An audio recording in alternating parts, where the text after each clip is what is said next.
ng bayan, maasahan anumang panahon.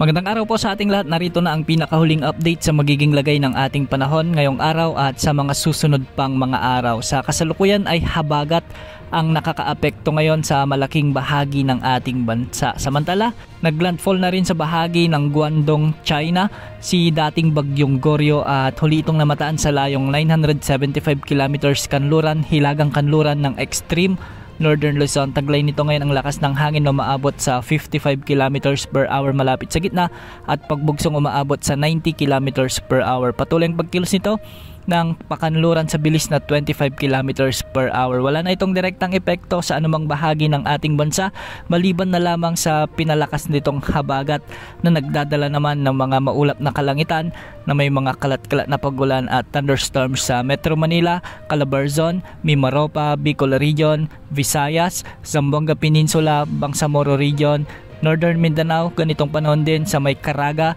Isabela, Quirino, Aurora, Zambales, Bataan, Pampanga at Bulacan. Ang mga lugar na ito ay pinapayuang maging alerto sa banta ng mga biglang pagbaha o pagguho ng lupa, lalo na kung may mga umiiral na katamtaman at minsan ay malalakas na pag-ulan. Para naman sa nalalabing bahagi ng Mindanao, habagat din ang magdadala ng maulap na kalangitan o bahagyang maulap hanggang sa maulap na papawirin na may mga isolated rain showers and thunderstorms. Kaya posible pa rin ang banta ng mga biglang pagbaha o pagguho ng lupa, lalo na kung may mga umiiral na severe thunderstorms. Para naman sa nalalabing bahagi ng Luzon, may mga pag-ulan ngayon dulot ng mga localized thunderstorms, lalong-lalo na sa bahagi ng Cordillera Administrative Region, Ilocos Region at sa ilang bahagi ng Cagayan Valley at ilang bahagi ng Central Luzon. Para sa lagay ng mga pag-aalon sa ating mga karagatan, sa Northern Luzon, posibleng umabot ang mga pag-alon hanggang 2.1 meters at sa nalalabing baybaying sakop ng ating bansa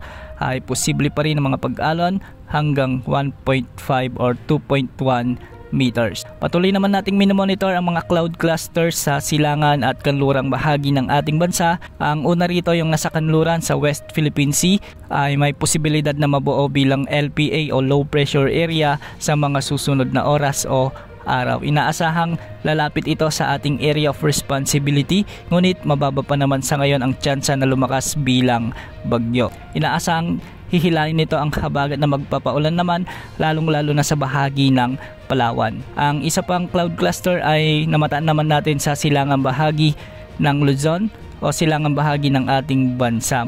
Malapit ito sa may Central Luzon at nagdadala ito ng mga pag-ulan ngayon sa silangang bahagi ng Luzon kasama na ang ilang bahagi ng Visayas. Sa ngayon, mababa rin ang tsansa nitong mag-develop bilang low pressure area sa mga susunod na oras o araw at hindi rin nakikitang lalakas bilang bagyo sa susunod na 24 oras. Base naman sa GFS model na ating ginagamit, ang dalawang cloud clusters na ito, ang una sa kanluran ng Palawan ay posibleng mamuo bilang bagyo sa mga susunod na araw at papalayo ito sa ating area of responsibility. Kikilos ito ng hilagang kanluran at tutumbukin naman ang Vietnam. Ang isa pang cloud cluster na nasa silangan naman ng Luzon ay posibleng mamuo bilang bagyo pero malayo na ito sa ating kapuluan. Nasa hilaga na ito ng Batanes.